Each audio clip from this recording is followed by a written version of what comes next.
नमस्कार दोस्तों, फिर से हाजिर हूँ अंतरंग के एक और एपिसोड के साथ। आज हम बात करने वाले हैं ब्रेस्ट फीडिंग की, यानी स्तनपान। आप सोचिए, स्तनपान, ब्रेस्ट फीडिंग एक ईश्वर की दी हुई बहुमूल्य, अनमोल एक खजाना है। महिला को दिया हुआ एक अनमोल भेंट है, क्योंकि पैदा हुए बच्चे को पहला मिल्क जो माँ से मिलता है, कोलेस्ट्रम कहते हैं, थोड़ा वाटरी सा होता है।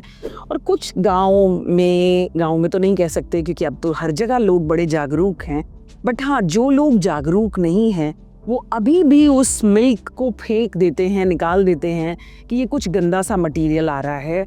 तो सबसे पहली बात कि वो गंदा नहीं है, that is colostrum and that is going to transmit, उतना ट्रांसफर करता है वो मदर से इम्यूनिटी को बच्चे को।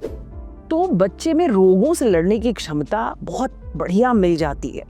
पहली चीज मदर्स मिल्क, ये इसीलिए सरकार ने वर्ल्ड में, दुनिया में लोग ब्रेस्ट फीडिंग की इतनी तरफदारी और इतनी बातें करते हैं, और एक पूरा सप्ताह इसके लिए दिया गया है ताकि अवेयरनेस क्रिएट हो सके, लोगों को इसके बारे में बताया जा सके। मैंने ये टॉपिक क्यों चूज किया?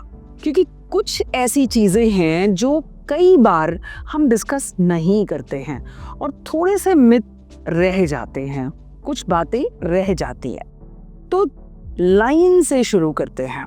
ब्रेस्ट मिल्क माँ के लिए ऊपर वाले की दी हुई अनमोल चीज, अनमोल तोहफा, जो वो अपने बच्चे को एक अमृत रस की तरह देती है और बच्चा बड़ा होता है। मदर्स मिल्क से बढ़ के कुछ भी नहीं है।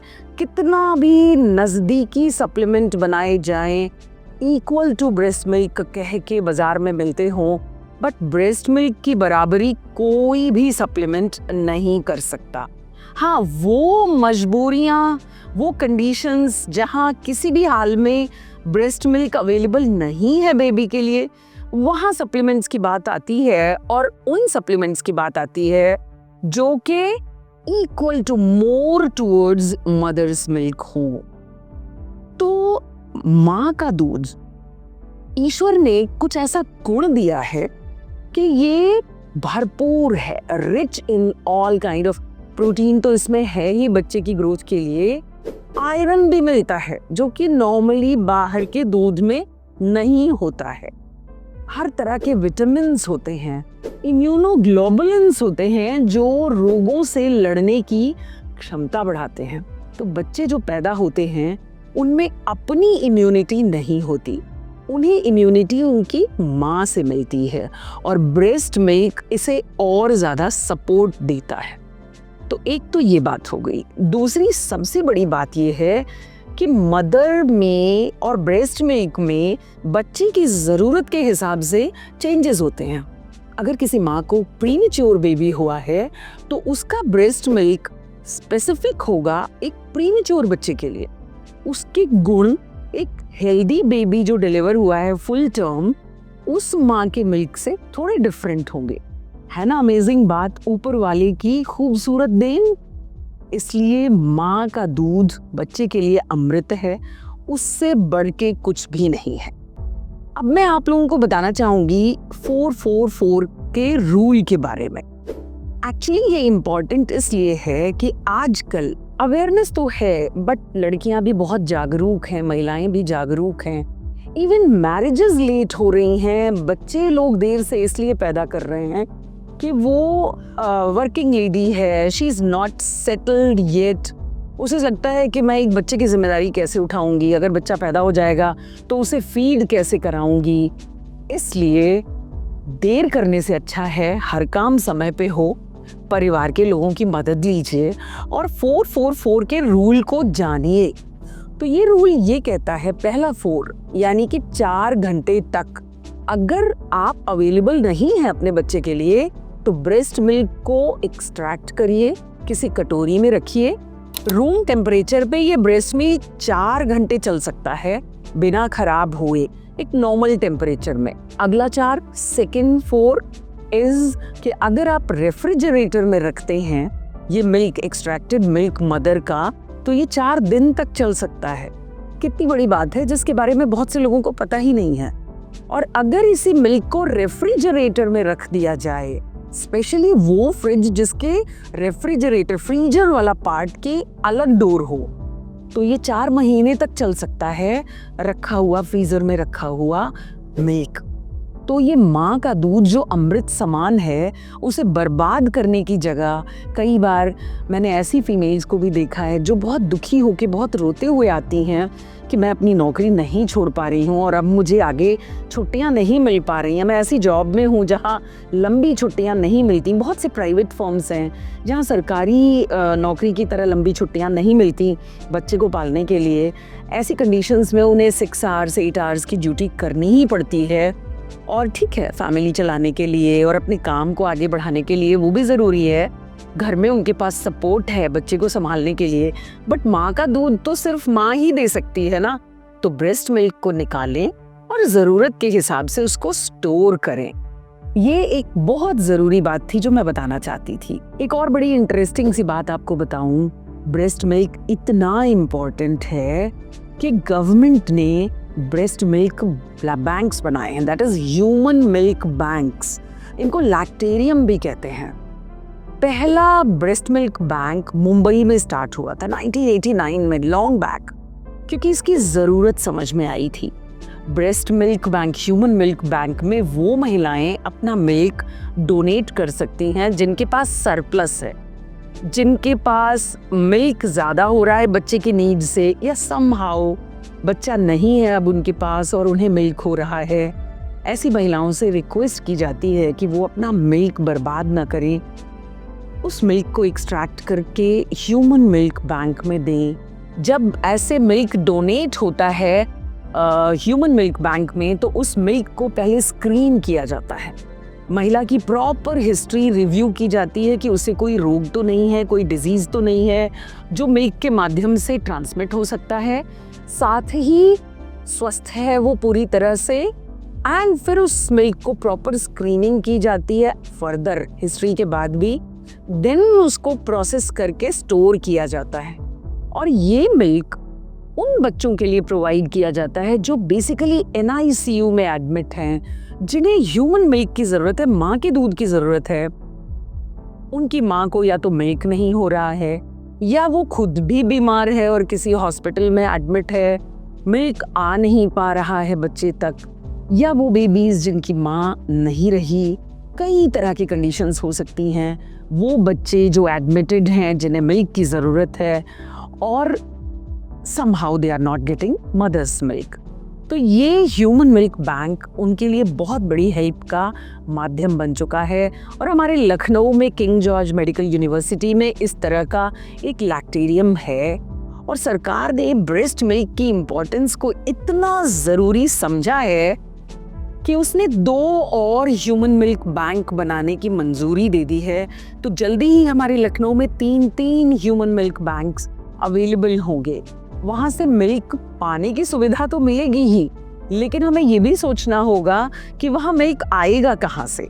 तो अवेयरनेस इस बात की है कि ज़रूरत पड़े तो बच्चे को मिल्क पूरा मिलने के बाद अगर आवश्यकता से ज़्यादा है तो ज़रूर जाके मिल्क बैंक में मिल्क डोनेट करें। मैं बताना चाहूँगी कि इस बार वर्ल्ड हेल्थ ऑर्गेनाइजेशन ने वर्ल्ड ब्रेस्ट फीडिंग वीक 2025 के लिए जो थीम डिसाइड की गई है, उसका पूरा कैप्शन है कि prioritize breast feeding and support sustainable systems. ये कितनी बड़ी बात है। हम सबको, सारी महिलाओं, सारी पुरुषों को, सबके लिए इस बात को समझना ज़रूरी है कि ब्रेस्ट मिल्क बच्चे के लिए कितना इम्पोर्टेंट है। माँ ने बच्चे को जन्म दिया है, माँ अपने बच्चे को पाल रही है। ब्रेस्ट फीडिंग उसके लिए अमृत समान है, सबसे ज़्यादा ज़रूरी है। लेकिन ब्रेस्ट फीडिंग माँ तभी तो करा पाएगी जब खुद बहुत न्यूट्रिशियस डाइट लेगी। इसके लिए सपोर्ट सिस्टम चाहिए। परिवार में उस माँ की बच्चे के बराबर ही देखभाल की ज़रूरत है, उसके खान पान का, उसके आराम का, और proper supplementation of nutritious food, यानी कि डॉक्टर के द्वारा बताई गई वो सारी दवाइयाँ जो डिलीवरी के बाद किसी महिला को लेनी चाहिए, के साथ ही खान पान का घर में पूरा ध्यान रखा जाना, माँ और बच्चे को एक दूसरे के साथ समय बिताने का समय मिलना और साथ ही माँ को भी आराम मिलना, इन सारी चीज़ों का असर पड़ता है ब्रेस्ट मिल्क प्रोडक्शन पे। कई बार डिलीवरी के बाद फीमेल्स थोड़ा सा डिप्रेशन में जाती हैं। कुछ महिलाओं के साथ ये सिम्टम्स आते हैं। इन्हें पोस्ट पार्टल डिप्रेसिव सिंड्रोम कहते हैं या पोस्ट पार्टल साइकोसिस कहते हैं। महिला वहाँ अजीब सा बिहेवियर करती है, शांत हो जाती है, डिप्रेस्ड रहती है, उसे कुछ भी अच्छा नहीं लगता, किसी से बात नहीं करती, रोना रोना सा आता है। समझने की कोशिश करिए, उसकी डिलीवरी हुई है और हो सकता है कि वो एक मेंटल साइकोसिस के दौर से गुजर रही है। उसे सपोर्ट की ज़रूरत है। उसे अलग मत करिए बच्चे से, बच्चे के साथ रखिए, उसे आराम दीजिए, उसे डॉक्टर के पास ले जाइए, कंसल्ट कराइए। कई बार महिलाएं बीमार हो जाती हैं, उन्हें फ्लू हो गया, वायरल फीवर हो गया, कोई भी बुखार हो गया और पहला काम होता है बच्चे को माँ से अलग कर देना कि अगर ये माँ बच्चे को दूध पिलाएगी तो बच्चा भी बीमार हो जाएगा। ये डिसीजन आप मत लीजिए। आप महिला को, उसकी माँ को डॉक्टर से मिलवाइए। अगर डॉक्टर कहती है कि नहीं, ब्रेस्ट मिल्क बच्चे को नहीं देना है, तभी बंद करिए। 99% कंडीशंस में mother's milk is always beneficial, हमेशा बच्चे के लिए लाभदायक है। माँ अगर बीमार है तो भी, बट माँ अगर बीमार है तो माँ का मिल्क प्रोडक्शन कम हो सकता है। एक बीमार माँ, एक परेशान माँ, स्ट्रेस में जीने वाली माँ, कई सारी परेशानियों से जूझती हुई माँ, घरेलू परिस्थितियाँ जो उसको सपोर्ट नहीं कर रही हैं, ये सब ब्रेस्ट मिल्क कम होने का कारण है। डिलीवरी के तुरंत बाद बच्चा बीमार हुआ, NICU में चला गया, माँ और बच्चा सेपरेट हो गए, मदर्स मिल्क कम होने लगता है। जितना बच्चा माँ का दूध पीता है उतना ही मिल्क प्रोडक्शन बढ़ता चला जाता है। इसीलिए बच्चे का माँ के साथ होना और दूध पीना बहुत ज़रूरी है। बच्चा जब मिल्क सकल करता है, लैचिंग यानी बच्चे का माँ से चिपक के दूध पीना, ये जो कनेक्ट पैदा करता है माँ और बच्चे के बीच में, उसका तो कोई जवाब ही नहीं है। लेकिन समहाउ अगर ये पॉसिबल नहीं है तो भी माँ का ही दूध बच्चे को मिले, ये सपोर्ट करना भी परिवार के लोगों का काम। और यही इस बार की थीम है, prioritise breast feeding. Breast feeding को प्रायोरिटी बनाएं, प्राथमिकता दें। जरूरी नहीं है कि माँ और बच्चा एक दूसरे के साथ हमेशा चिपक के रह रहे हों। अगर साथ नहीं भी हैं तो भी सपोर्ट सिस्टम को बढ़ाइए, माँ का साथ दीजिए ताकि वो अपना मिल्क अपने बच्चे को प्रोवाइड करा सके। तो यही संदेश है, माँ के मिल्क के रूप में मिलने वाले अमृत को बच्चे को ज्यादा से ज्यादा दे। दूसरा ये पूछा जाता है कि कितने दिनों तक माँ का दूध देना है। Actually it is a rule कि 6 मंथ्स तक माँ को अपने बच्चे को केवल अपना दूध पिलाना चाहिए, जितना संभव हो सके। अगर पॉसिबल नहीं हो पा रहा है, मिल्क प्रोडक्शन कम है समहाउ, तो ही सप्लीमेंट्स की ज़रूरत है। अगर माँ अच्छे से अपने बच्चे को दूध पिला पा रही है और उसके पास पूरा समय है बच्चे को देने का, तो 6 महीने तक माँ का ही दूध बच्चे को मिलना चाहिए। ऊपर से किसी भी पानी की भी ज़रूरत नहीं है, किसी तरह की घुट्टी, किसी भी तरह के शहद, किसी भी तरह की चीज़ की ज़रूरत नहीं है, एक्सेप्ट एनी मेडिसिन, कोई दवा जो बच्चों के डॉक्टर ने प्रिस्क्राइब की हो। तो अंत में आप सबको यही संदेश देना चाहती हूँ कि माँ के मिल्क के रूप में, माँ के दूध के रूप में आने वाले इस अमृत का सम्मान, पूर्ण सम्मान हो। ईश्वर को धन्यवाद हो कि उन्होंने माँ को इतना सुयोग्य और इतना रिच बनाया, इतना मजबूत बनाया कि वो एक बच्चे को, वही बच्चा बड़ा होके समाज का, परिवार का, समाज का, देश का एक पिलर बनेगा, एक स्तंभ बनेगा। माँ ही उसे तैयार करती है और शुरुआत इस नींव के पड़ने की शुरुआत माँ के दूध से शुरू होती है। तो आइए हम लोग भागीदार बने, इस सपोर्ट सिस्टम को मेंटेन करने में माँ की हेल्प करें। Thank you so much.